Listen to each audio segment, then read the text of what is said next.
ओम नमः श्री यतिराजाय विवेकानंदसूरये सच्चित्सुखस्वरूपाय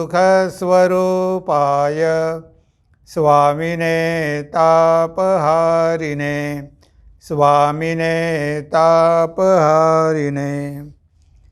प्रिय मित्रांनो, नमस्कार.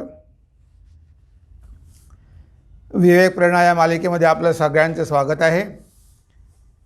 आणि आजची आपली कविता आहे देश के प्यारे जगत दुलारे.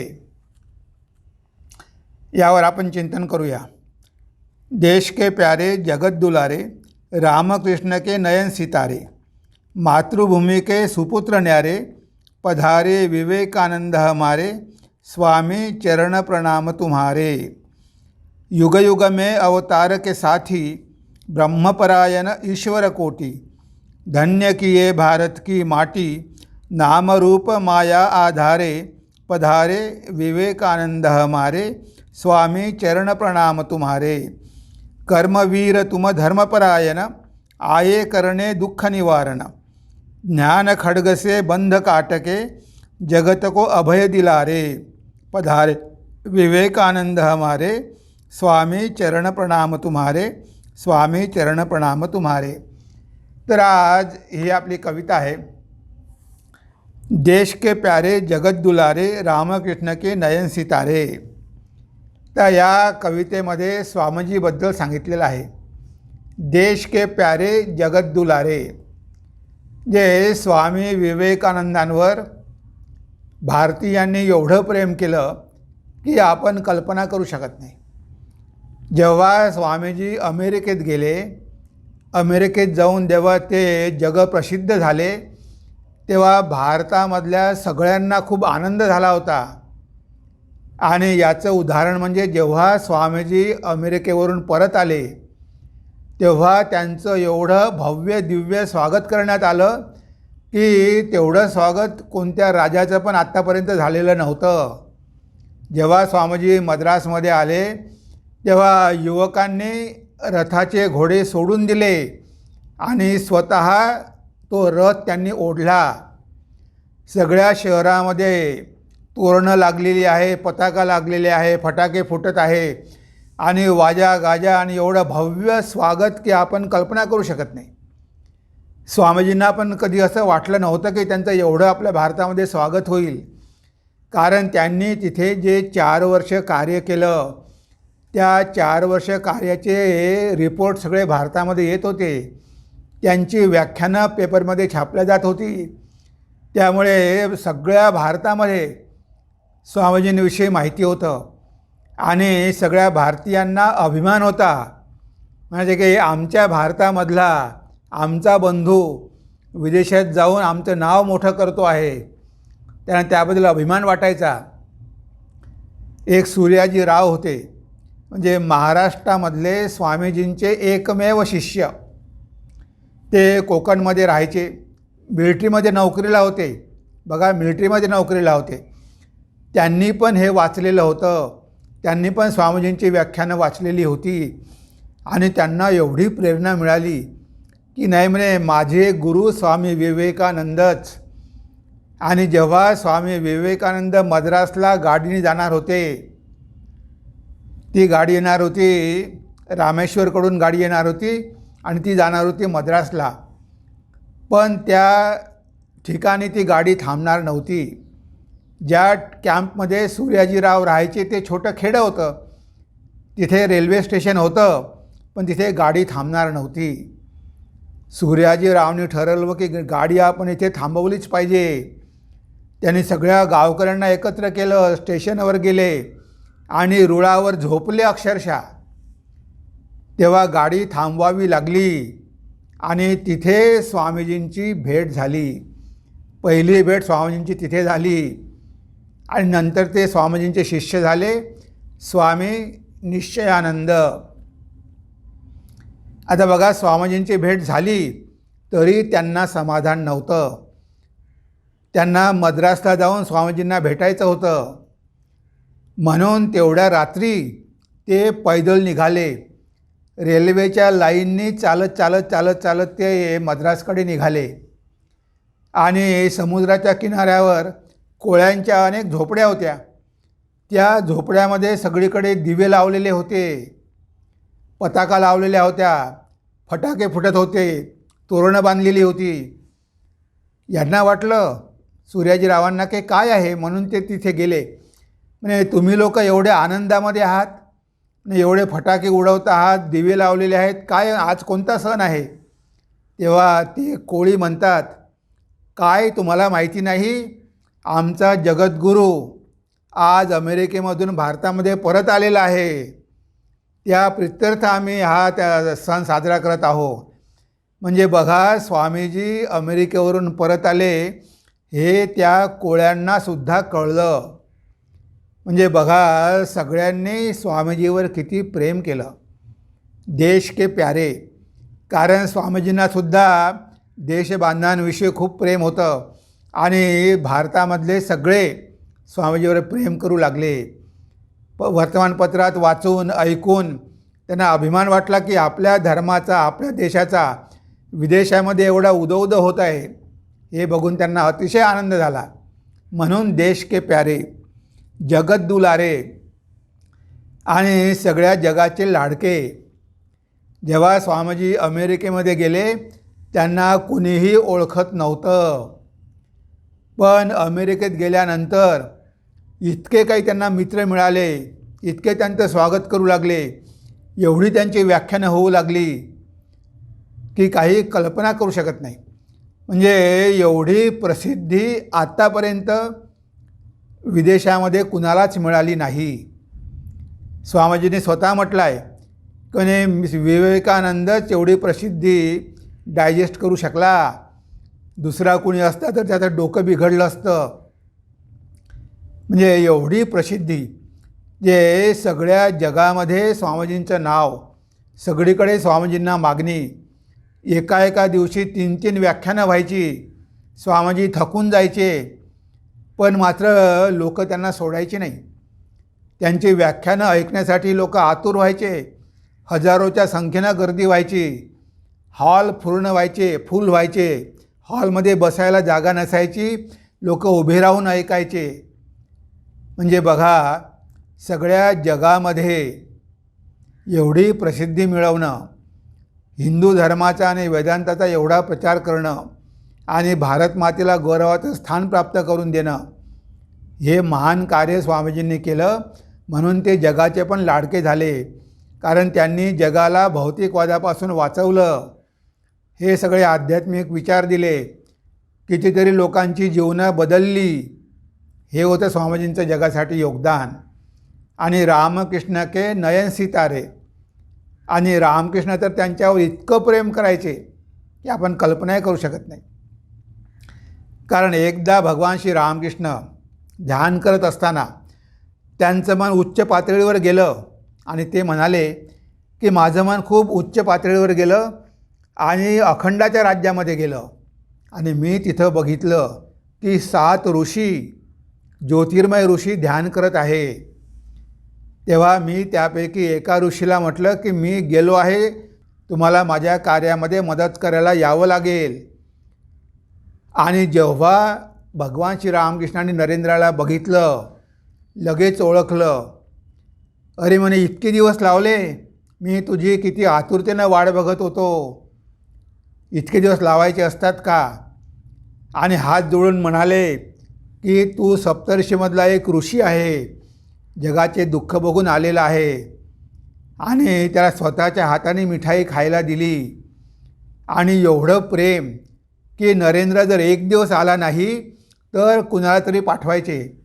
नरेंद्र आल्याबरोबर त्यांना इतका आनंद व्हायचा की ते कुणाकडे बघायचे सुद्धा नाही, एकटक नरेंद्राकडेच बघत राहायचे. नयन सितारे म्हणजे सतत नरेंद्राकडे बघत राहायचे, त्याची चौकशी करत राहायचे, त्याला हे खा ते खा. म्हणजे एवढं भगवंताचं प्रेम. कारण श्रीरामकृष्णांना माहिती होतं की भविष्यामध्ये नरेंद्र काय करणार आहे. नरेंद्राच्या घरची परिस्थिती फार खराब होती. तेव्हा भगवान श्रीरामकृष्णांना काळजी लागली. ते भक्तांना म्हणायचे, अरे नरेंद्राला एखादी नोकरी शोधून द्या, नरेंद्राला एखादी नोकरी शोधून द्या. तेव्हा नरेंद्र खूप नाराज झाला. म्हणे, हे तुम्ही असं काय विचारता, लोकांना कशाला सांगता? अरे म्हणे, तुझ्यासाठी मी घरोघरी जाऊन माधुकरी करायला पण तयार आहे. तुला काय कळणार माझं तुझ्यावर किती प्रेम आहे. म्हणजे बघा, तुझ्यासाठी मी भीक मागायला पण तयार आहे. म्हणजे एवढं भगवान श्री रामकृष्ण नरेंद्रावर प्रेम होतं आणि स्वामीजींचं पण तेवढंच आपल्या गुरुवर प्रेम होतं. कारण त्यांना माहिती होतं की गुरुचं कार्य करण्यासाठीच आपण जगामध्ये आलेलो आहे. तेव्हा रामकृष्ण के नयन सितारे, म्हणजे रामकृष्णांच्या डोळ्याचे ते सितारे होते. त्यांच्याशिवाय त्यांना मुळीच करमत नव्हतं. नरेंद्र आला नाही की लगेच ते कुणाला तरी पाठवणार, रात्रभर चिंता करणार, नरेंद्र आला नाही, नरेंद्र आला नाही, नरेंद्र आला नाही, नरेंद्रला काय झालं, कुठे गेला, आणि त्याची खूप स्तुती करायचे. ते म्हणायचे की नरेंद्रासारखा अधिकारी या पृथ्वीवर आतापर्यंत कधीही आला नाही. एवढी आध्यात्मिक शक्ती घेऊन तो आलेला आहे. तो सगळ्या जगाचं कल्याण करणार आहे. इतकं त्यांचं नरेंद्रावर प्रेम होतं. नरेंद्राला हे कार्य करावं लागणार होतं. त्यालाच त्यांनी नेता बनवलं होतं. तर देश के प्यारे जगत दुलारे रामकृष्ण के नयन सितारे, मातृभूमि के सुपुत्र न्यारे, मातृभूमी के सुपुत्र न्यारे, म्हणजे भारतभूमीचा सुपुत्र, अशा प्रकारचा सुपुत्र पाहिजे. म्हणजे भारत मातेची संतान तर आपणही आहोत, पण स्वामी विवेकानंदाने भारत मातेसाठी जे केलं, जे कार्य केलं, त्यामुळे ते सुपुत्र झाले. एवढं भारत मातेवर प्रेम केलं. ते म्हणायचे की माझा भारत देश अमर आहे, तो कधीही नष्ट होऊ शकत नाही. भारतभूमीचा इतिहास माहिती होता त्यांना, भारतभूमीचा गौरव माहिती होता. जेव्हा अमेरिकेवरून आले, तिथले शिष्य म्हणाले की आता भारतामध्ये तुम्हाला काय आहे, काय मिळणार आहे? दारिद्र्य आहे, गरिबी आहे, निरक्षरता आहे, जातीवाद आहे, अंधविश्वास आहे. आता तुम्हाला भारत कसा वाटतो? इथे तर सगळं ऐश्वर्य बघितलं तुम्ही. स्वामीजी चूप झाले आणि म्हणाले की भारत सोडण्यापूर्वी मी भारतावर प्रेम केलं, पण जेव्हा मी आता भारतामध्ये परत जात आहे, भारताची माती मला पवित्र आहे, भारताचं पाणी मला पवित्र आहे, भारताची हवा मला पवित्र आहे. भारत हा साधू संतांचा, महापुरुषांचा, ऋषीमुनींचा देश आहे. भारत ही पुण्यभूमी आहे, भारत हे तीर्थक्षेत्र आहे. म्हणजे बघा, स्वामीजींना भारताचा गौरव माहिती होता, भारताचा भूतकाळ माहिती होता, आणि म्हणून स्वामीजी भारतावर एवढं प्रेम करायचे, आणि म्हणून ते भारत मातेचे सुपुत्र झाले. म्हणजे भारत मातेला तमोगुणामधून वर उचललं, भारताला जागं केलं. ते म्हणाले की आता जगातली कोणतीही शक्ती माझ्या भारत मातेला दाबून टाकू शकणार नाही. आता माझी भारत माता जागी झालेली आहे, आता ती पुन्हा कधीही झोपणार नाही. याच्यापूर्वी भारत महान होता, पण यावेळेस तो एवढा महान होणार आहे की सगळ्या जगाला तो दिपवून टाकणार आहे. ही आहे स्वामीजींची भविष्यवाणी, की याच्या अगोदरही भारताचं पतन झालं आणि उत्थान झालं, पण यावेळचं उत्थान एवढं प्रचंड असणार आहे की सगळ्या जगाचे डोळे दिपून जातील, आणि आता भारत मातेला कोणीही दाबून टाकू शकणार नाही, आणि ती आता पुन्हा कधीही निद्रिस्त होणार नाही. हे स्वामीजींचे शब्द आहे. म्हणजे एवढं काही स्वामीजी देऊन गेले, एवढं काही ते करून गेले की आता भारत जागा झालाच पाहिजे. त्या कार्यासाठीच तर हे आले. भगवान श्री रामकृष्णांनी अवतार घेतला, स्वामी विवेकानंद आले, हे भारत मातेला जागृत करण्यासाठीच आले. त्यामुळे त्यांचं कार्य काही 1-2 दिवसाचं नाही, हजारो वर्षपर्यंत त्यांचं कार्य सुरू राहणार आहे, आणि ही भारत माता पुन्हा महान होणार आहे, गौरवशाली होणार आहे, सगळ्या क्षेत्रामध्ये होणार आहे. हे स्वामीजींनी स्वतः बघितलेलं आहे. नुसते काही त्यांनी कल्पना केली नाही, तर त्यांनी ते भविष्य बघितलेलं आहे. तर म्हणून भारत मातेचे सुपुत्र न्यारे, अशा प्रकारचा सुपुत्र नरेंद्रनाथ स्वामी विवेकानंद होते। पधारे विवेकानंद हमारे, स्वामी चरण प्रणाम तुम्हारे। तर असे स्वामी विवेकानंद या भारतामध्ये आले आणि भारतामध्ये जन्म घेऊन भारतभूमीला पावन केलं। त्यांच्या चरणी मी नतमस्तक होतो, त्यांच्या चरणी मी प्रणाम करतो। स्वामी चरण प्रणाम तुम्हारे। युग युग में अवतार के साथी, ब्रह्मपरायण ईश्वर कोटि। धन्य किए भारत की माटी, नाम रूप माया आधारे। पधारे विवेकानंद हमारे, स्वामी चरण प्रणाम तुम्हारे। स्वामी चरण प्रणाम तुम्हारे। युग युग में अवतार के साथी, ब्रह्मपरायण ईश्वर कोटि। जेव्हा भगवंत अवतार घेतात तेव्हा हे ऋषीमुनी सगळे भगवंतासोबत येतात। तेव्हा इथे स्वामीजी म्हणायचे की मी भगवान श्री रामकृष्णांचा जन्मोजन्मीचा दास आहे। जेव्हा जेव्हा भगवान अवतार घेतात तेव्हा तेव्हा त्यांच्या कार्यामध्ये मदत करायला मी येतो। मी त्यांचा दास आहे, जन्मोजन्मीचा दास आहे। म्हणजे बघा, इथे स्वामी विवेकानंद भगवान श्री रामकृष्णांसोबत आलेले आहे त्यांच्या धर्मस्थापनेच्या कार्यामध्ये मदत करण्यासाठी, आणि त्यांनी ती करून दाखवलं। ते एवढं महान कार्य त्यांनी कमी वयामध्ये करून दाखवलं। आणि ते कसे होते? ब्रह्मपरायण। त्यांना ब्रह्मज्ञान झालेलं होतं, ते ब्रह्मज्ञ होते, जन्मापासूनच ब्रह्मज्ञ होते। भगवान श्री रामकृष्णांना खूप भीती वाटायची। ते म्हणायचे की नरेंद्राला जर कळलं तो कोण आहे तर तो हे शरीर ठेवणार नाही। ते भवतारिणीला प्रार्थना करायचे, आई नरेंद्राचं ज्ञान झाकून ठेव, त्याच्यावर मायेचा पडदा टाक। त्याला का कळलं की तो कोण आहे तर तो या जगामध्ये राहू शकत नाही, तो हे शरीर सोडून निघून जाईल। आणि म्हणून स्वामी विवेकानंद या जगात राहू शकले। जेव्हा त्यांना ती अनुभूती भगवान श्री रामकृष्णांनी दिली, त्यांना जेव्हा ते त्यांचं स्वरूप कळलं, तेव्हा भगवान श्री रामकृष्ण म्हणाले की आता ही तुला मी अनुभूती दिलेली आहे, आता मी चाबी बंद केलेली आहे, आता कुलूप बंद केलेलं आहे आणि चाबी माझ्याकडे ठेवलेली आहे। जोपर्यंत माझं कार्य तू करत नाही तोपर्यंत पुन्हा ते कुलूप उघडणार नाही। म्हणजे भगवान श्री रामकृष्णांनी त्यांना कळू दिलं नाही की ते कोण आहे, कारण त्यांच्याकडून एवढं कार्य करून घ्यायचं होतं। त्यांना जर कळलं असतं की ते ब्रह्मपरायण ऋषी आहे, ईश्वर कोटी आहे। ईश्वर कोटी म्हणजे ईश्वर तुल्य, ते कधीही येऊ शकतात, कधीही जाऊ शकतात, त्यांना माया कधीही बांधू शकत नाही। इच्छेप्रमाणे ते शरीर आपलं सोडू शकतात। स्वामी विवेकानंदांना इच्छा मृत्यू प्राप्त झालेला होता।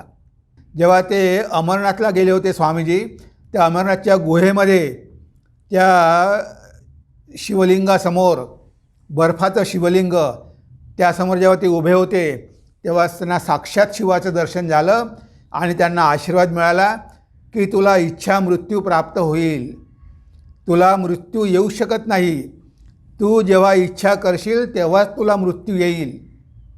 बघा, त्याला इच्छा मृत्यू प्राप्त होता, म्हणजे स्वतःच्या इच्छेनं ते केव्हाही शरीर सोडू शकत होते। आपण साधारण जीव, आपण कर्माच्या बंधनामुळे शरीर धारण करतो, आपलं प्रारब्ध संपल्याशिवाय आपल्याला शरीर सोडता येत नाही। पण हे लोक कर्माच्या पलीकडे असतात, ते स्वतःच्या इच्छेनं जन्म घेतात आणि स्वतःच्या इच्छेनं शरीर सोडतात। बघा, संत ज्ञानेश्वर महाराज अगदी कमी वयामध्ये त्यांनी समाधी घेतली, 20-21 वर्षामध्ये। शंकराचार्य फक्त 32 वर्षामध्ये त्यांनी कार्य संपवलं, शंकराचार्यांनी आणि गेले। स्वामीजींनी 39 वर्षामध्ये कार्य संपवलं आणि बेलूर मठामध्ये ध्यानाला बसले आणि समाधीद्वारे शरीर सोडून दिलं। म्हणजे बघा, ब्रह्मपरायण ईश्वर कोटी, एवढा उच्च अधिकारी, आध्यात्मिक स्रोत। धन्य किए भारत की माती, नामरूप माया आधारे। आणि या भारतामध्ये जन्म घेऊन भारताची भूमी पावन केली, सगळ्या भारतामध्ये भ्रमण केलं, ज्या ज्या ठिकाणी स्वामीजी गेले त्या त्या ठिकाणी आज मोठमोठी केंद्र उभी राहिली. राजे रजवाड्यांनी त्यांचं स्वागत केलं आणि त्यांनी ते आपले राजवाडे स्वामीजींना देऊन टाकले. आज खेत्रीला आहे, लिंबडीला आहे, बडोद्याला आहे. ज्या राजवाड्यामध्ये स्वामीजी राहिले तिथे आज रामकृष्ण मठाचे केंद्र आहे. म्हणजे बघा, जे स्वामीजींनी भारत भ्रमण केलं भारताची भूमी पावन करण्यासाठी. हिमालयापासून तर कन्याकुमारीपर्यंत त्यांनी भ्रमण केलं पारिव्राजक संन्यासी म्हणून आणि भारताची माती पवित्र केली. ते पुण्यामध्ये पण आले, पुण्याची माती पण त्यांनी पवित्र केली. हैदराबादला गेले, हैदराबादची माती पवित्र केली.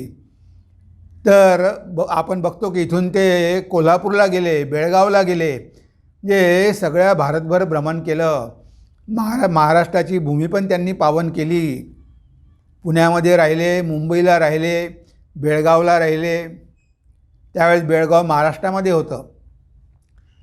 तर अशा प्रकारे नामरूप माया आधारे, कारण शरीर धारण करण्यासाठी, नामरूप धारण करण्यासाठी मायेचा आधार घ्यावाच लागतो.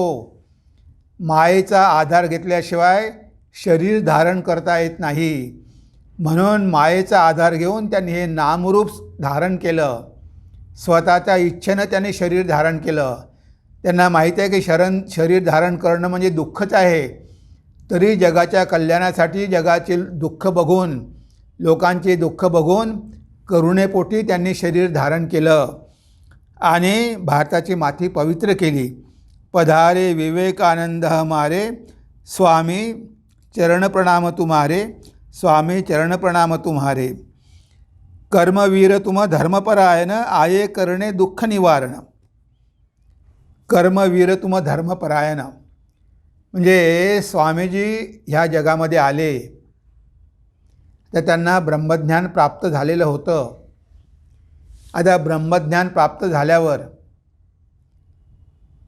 काहीही करायची गरज नाही, कारण जीवनाचं अंतिम ध्येय तेच आहे, ब्रह्मज्ञान. जे एकदा जर मनुष्य मुक्त झाला मग त्याला कर्म करण्याची गरज काय आहे? कर्म करायचं आहे मुक्तीसाठी, पण त्याला मुक्ती तर मिळाली आहे. पण मुक्ती मिळाल्यानंतर सुद्धा हे लोक कर्म करत राहतात, आपल्यापेक्षाही जास्त कर्म करतात. ते करतात जगाच्या हितासाठी. तर भगवद्गीतेमध्ये म्हटलं आहे, यस्वात्मरतिरेव स्यात् आत्मतृप्तस्य मानव आत्मनेव च संतुष्ट तस्य कार्य न विद्यते. गीतेमध्ये म्हटलं आहे की ज्याला आत्मज्ञान झालेलं आहे, जो नेहमी आत्म्यामध्येच रमण करतो, जो नेहमी आत्म्यामध्ये संतुष्ट आहे, तस्य कार्य न विद्यते, त्याला कोणतंही कर्म करण्याची गरज नाही. रमण महर्षींनी काही कर्म केलं नाही, कारण गरजच नाही. त्यांना जे पाहिजे ते मिळालेलं आहे. पण जे जगासाठी येतात, जगाच्या कल्याणासाठी येतात, जगाचा उद्धार करण्यासाठी येतात, ते जरी मुक्त असले तरी जगासाठी कर्म करतात. भगवान बुद्धांनी केवढं मोठं कार्य केलं, शंकराचार्यांनी किती कार्य केलं, स्वामीजींनी किती कार्य केलं. तर यांना कर्म करण्याची काहीही गरज नसते, तरी ते कर्म करत राहतात. भगवान कृष्ण, भगवान राम. तर इथे म्हटलं आहे की कर्मवीर तू धर्मपरायण, म्हणजे धर्मपरायण, संपूर्ण जीवन धार्मिक, कधीही वाकडा पाय पडला नाही. जे धर्माप्रमाणे ते जीवन जगले, जणू काही धर्माचं रूपच, धर्माची प्रतिमाच, मूर्तिमान धर्मच असं जीवन जगले. आणि ब्रह्मपरायण आणि कर्मवीरसुद्धा प्रचंड कर्म केलं. एवढ्या कमी वयामध्ये शरीराची मुळीच पर्वा केली नाही. शरीराला कितीतरी आजार झाले पण त्याने शरीराची कधी पर्वाच केली नाही, कारण त्यांना लवकरात लवकर त्यांचं कार्य संपवायचं होतं. ते म्हणायचे की मी माझी 40शी बघणार नाही. त्यांना 40 वर्षाच्या आत आपलं कार्य संपवायचं होतं, कारण त्यांना माहिती होतं की शरीर म्हणजेच बंधन आणि ह्या बंधनामध्ये मुक्त पुरुष राहूच शकत नाही. आता भगवान श्री रामकृष्णांनी त्यांना जबरदस्तीनं कामामध्ये लावलं. नाही तर हे असे लोक राहू शकत नाही, हे शरीर त्याग करून निघून जातात. तर इथे स्वामी विवेकानंद कर्मवीर पण होते. त्यांनी सगळ्या जगासाठी प्रचंड कार्य केलं. कर्मवीर तुम धर्मपरायण, आहे करणे दुःख निवारण. तर कशासाठी आले? ह्या जगातील लोकांचं दुःख दूर करण्यासाठी. आज संपूर्ण जग 3 तापामध्ये होरपळत आहे. हे लोकांचे दुःख दूर करण्यासाठी स्वामीजींनी शरीर धारण केलं. कारण त्यांचं हृदय एवढं नाजूक होतं, एवढं कोमळ होतं, एवढं दयावान होतं, जेवढं दयामय होतं, एवढी करुणा होती हृदयात की ते लोकांचं दुःख सहनच करू शकत नव्हते. गरीब लोकांना कशी मदत करता येईल, त्यांनी रामकृष्ण मठाने मिशन सुरू केला. शाळा, कॉलेजेस, हॉस्टेल, दवाखाने हे सगळं काय गरज होती, पण ह्या सगळ्या क्षेत्रामध्ये लोकांना मदत केली पाहिजे. अमेरिकेमध्ये त्यांनी वेदांत सांगितला, कारण अमेरिकेमध्ये ऐश्वर्य होतं, त्यांना भौतिक गोष्टीची गरज नव्हती, त्यांना नुसतं अध्यात्म दिला, शुद्ध अध्यात्म दिला. पण भारतामध्ये मात्र त्यांना व्यावहारिक वेदांत सांगावा लागला की ह्या लोकांमध्ये भगवंताला बघून त्यांची सेवा करा, त्यामुळे तुमचं कल्याण होईल. म्हणजे इथे कर्मयोग सांगावा लागला, कारण आपण आळशी झालो होतो, आपल्यामध्ये कर्म करण्याची प्रवृत्ती नव्हती. पण ते लोक राजसिक होते, प्रचंड कर्म करणारे होते, त्यांनी सगळं काही प्राप्त करून घेतलेलं होतं, पण आपण मात्र इथे दारिद्र्यामध्ये होरपळत होतो. तर इथे स्वामीजींनी बघा की केवढं मोठं कार्य केलं. कर्मवीर तुम धर्मपरायण, आहे करणे दुःख निवारण. ह्या जगाचं दुःख दूर करण्यासाठीच स्वामीजी आलेले होते. आणि त्यांचं कार्य अजूनही संपलेलं नाही. रामकृष्ण मठ आणि मिशनच्या माध्यमातून भारतामध्ये आणि वेदांत सोसायटीच्या माध्यमातून परदेशामध्ये त्यांचं काम अजूनही सुरू आहे आणि हे सुरू राहणार आहे. ज्ञान खड्गसे बंध काटके, जगत को अभय दिलारे. ज्ञान खड्ग म्हणजे त्यांच्या हाती खड्ग होतं, अस्त्र होतं. ते काय होतं? ज्ञान खड्ग. कारण जर आपलं अज्ञान दूर करायचं असेल तर उपाय आहे फक्त ज्ञान. अंधकार दूर करायचा असेल तर प्रकाश हाच एकमात्र उपाय आहे. तेव्हा आपण सगळे अज्ञानामध्ये पडलेलो आहोत आणि स्वामीजींनी आपल्याला ज्ञान दिलं, त्यांनी आपल्याला आध्यात्मिक ज्ञान दिलं, त्यांनी आपल्याला वेदांताचं ज्ञान दिलं, आपल्या स्वरूपाचं ज्ञान दिलं. तर त्यांचं साधन कोणतं होतं? ज्ञान खड्ग. शिवाचा अवतार होते, ज्ञानी होते. तेव्हा हे वेदांताचं ज्ञान, आत्म्याचं ज्ञान त्यांनी सगळ्या जगाला दिलं. ज्ञान खड्गसे, आणि जगाची सगळी बंधनं कचाकच तोडून टाकली. कारण ज्ञानाशिवाय पर्याय नाही. ह्या खोलीमध्ये अंधार आहे, तुम्ही झाडू घेऊन कितीही झाडलं तरी तो अंधार जाणार नाही. तुम्ही तिथे प्रकाश आणा, प्रकाश आणला की अंधार जाईल. तुमच्यामध्ये अज्ञान आहे, फक्त तिथे ज्ञान असलं, ज्ञानाचा प्रकाश की सगळं अज्ञान दूर जाईल. आज तुम्ही स्वतःला शरीर समजता, हे अज्ञान आहे. जेव्हा तुम्ही स्वतःला आत्मा समजाल, जेव्हा तुम्हाला आत्मज्ञान होईल, तेव्हा हे अज्ञान आपोआप दूर होईल. आणि ते ज्ञानस्तर स्वामीजींनी जगाला वाटलं. सगळ्या जगाला अध्यात्माचं ज्ञानस्तर त्यांनी दिलं. अध्यात्म ज्ञान सगळ्यात श्रेष्ठ दान आहे. अध्यात्माचं दान म्हणजे सगळ्यात श्रेष्ठ, आणि ते ज्ञान स्वामीजींनी सगळ्या जगाला दिलं. कारण हे ज्ञान आपल्या जन्ममृत्यूच्या पलीकडे घेऊन जाते, सगळ्या दुःखापासून मुक्त करते. असं ज्ञान स्वामीजींनी आपल्याला दिलं की जेणेकरून आपण सगळ्या दुःखांपासून कायमचे मुक्त होऊ. ह्या जन्ममृत्यूचा चक्रच पुन्हा राहणार नाही. जगत को अभय दिलारे, आणि सगळ्या जगाला अभयदान दिलं की घाबरण्याचं काहीही कारण नाही. Be not be afraid of anything, you will do marvellous thing. The moment you fear you are nobody. कशाचीही भीती बाळगू नका, तुम्ही महान कार्य करू शकाल. तुम्ही भयभीत झाले की तुम्ही सगळं गमावलं. कारण भय कसलं आहे? अभी अभी अभी. तुम्ही तर अमर आत्मा आहात, तुम्हाला भीती कसली? तर हा निर्भयतेचा मंत्र, अभयतेचा मंत्र स्वामीजींनी आपल्याला दिला. त्यांनी अभयदान दिलं की कशालाच घाबरू नका, कारण तुम्ही आत्मस्वरूप आहात. तिथे कसलीच भीती नाही. सगळी शक्ती तुमच्यामध्ये आहे. तुमच्यावर ही प्रकृती प्रभाव पाडू शकत नाही. बाहेरची कोणतीही शक्ती तुम्हाला नष्ट करू शकत नाही. कारण तो आत्मा कसा आहे, सर्व शक्तिमान आहे. तर हे प्रकृती तुम्हाला दाबून टाकू शकत नाही. तुम्ही या प्रकृतीचे मालक आहात, तुम्ही गुलाम नाही. पण आज तुम्ही स्वतःला गुलाम समजल्यामुळे दुर्बल झालेला आहात. आता निर्भय व्हा, ही सगळी गुलामी झुगारून टाका आणि या सगळ्या मायेच्या बंधनातून, प्रकृतीच्या बंधनातून मुक्त होऊन जा. हा संदेश स्वामीजींनी आपल्याला दिलेला आहे. यासाठीच ते आलेले होते. सगळ्या ज्ञानाचं त्यांनी जगभर वितरण केलं. तर असे होते आपले स्वामी विवेकानंद. जगत को अभय दिलारे, पधारे विवेकानंद हमारे, स्वामी चरण प्रणाम तुम्हारे. तेव्हा स्वामीजी, तुम्ही या भारतभूमीमध्ये आले आम्हाला धन्य करण्यासाठी, आमचं जीवन सुधारण्यासाठी, आमचं जीवन बदलण्यासाठी, आम्हाला आध्यात्मिक करण्यासाठी. तर तुमच्या चरणी आम्ही पुन्हा पुन्हा प्रणाम करतो, वंदन करतो. कारण तुमचे उपकार, तुमचं ऋण आम्ही कधीही विसरू शकणार नाही. हेच गाणं आता आपण अनुप जलोटाच्या आवाजामध्ये ऐकूया आणि त्यानंतर आजच्या आपल्या चिंतनाला आपण विराम देऊया.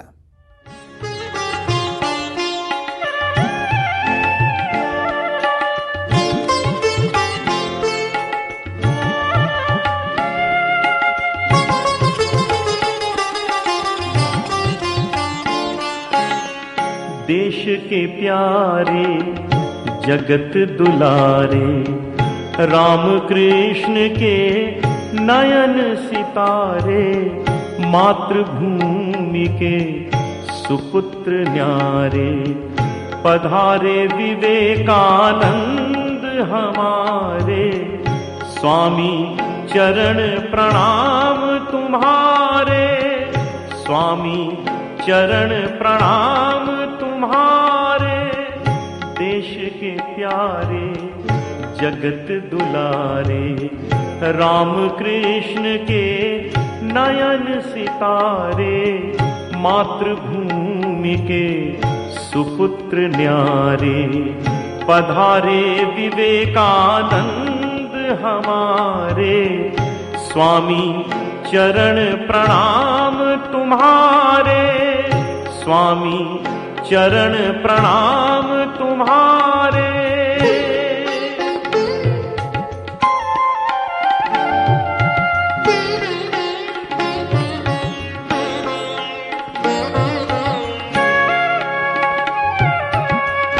युग युग में अवतार के साथी, ब्रह्म परायण ईश्वर कोटि, धन किए भारत की माटी, नाम रूप माया आधारे.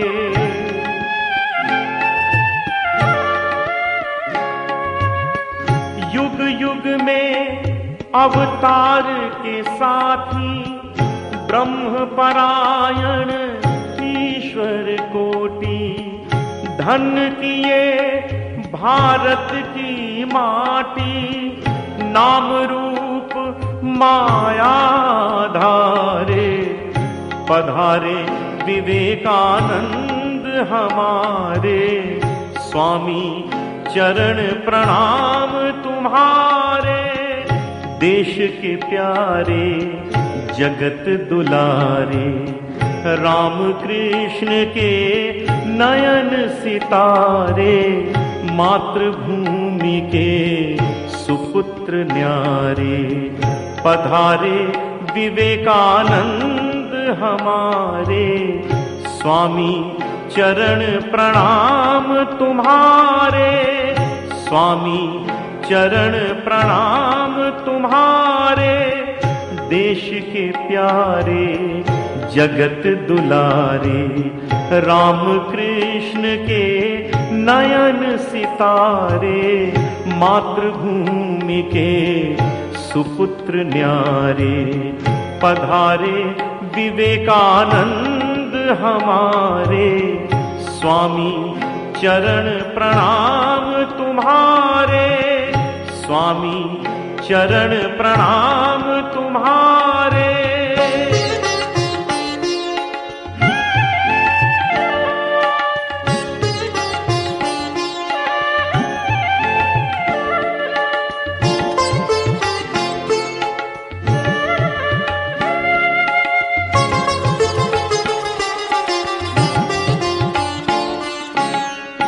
कर्मवीर तुम धर्म परायण, आए करने दुख निवारण।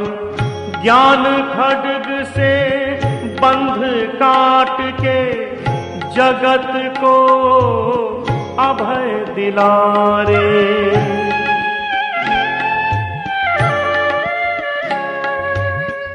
कर्मवीर तुम धर्म परायण, आए करने दुख निवारण। ज्ञान खड्ग से बंध काट के जगत को अभय दिलारे। पधारे विवेकानंद हमारे, स्वामी चरण प्रणाम तुम्हारे। देश के प्यारे जगत दुलारे, राम कृष्ण के नयन सितारे।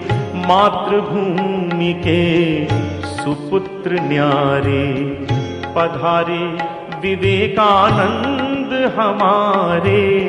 स्वामी चरण प्रणाम तुम्हारे, स्वामी चरण प्रणाम तुम्हारे। देश के प्यारे जगत दुलारे, राम कृष्ण के नयन सितारे।